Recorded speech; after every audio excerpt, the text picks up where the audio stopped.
John Pilkington was living a nightmare he couldn't escape. I get somewhat of a really just bad feeling in the pit of my stomach when I think about what happened and all the times that it happened. He was working as a server at this Scottsdale restaurant where he says his male supervisor repeatedly groped and fondled him. At first I maybe thought possibly it was a mistake, but it definitely wasn't, and it continued to happen more frequently thereafter. Pilkington then did what a growing number of men are doing. He filed a sexual harassment lawsuit. The number of such cases involving males being harassed by males is rising.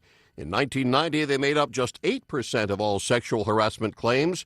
The number has since doubled to 16%.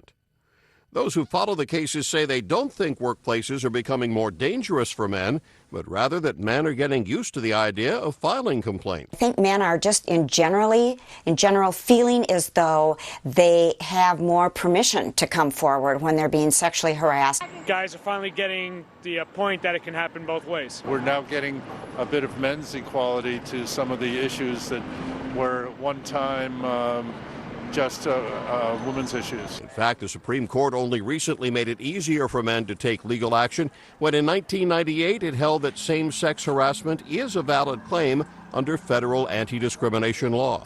Most of the claims are men complaining about other men. However, federal officials say it's usually not gay men who are the aggressors. I don't think this is about sexual desire. I don't think this is about sex. I think this is about power. And I think hazing is a word that minimizes it. She and others say it's up to managers to educate their staffers about what's appropriate and what's not. In the meantime, Pilkington and 3 others have sued the restaurant. It denies the charges but won't actually comment on the case. And while the publicity around the case embarrasses Pilkington, he says it is the right thing to do. John Belmont, The Associated Press.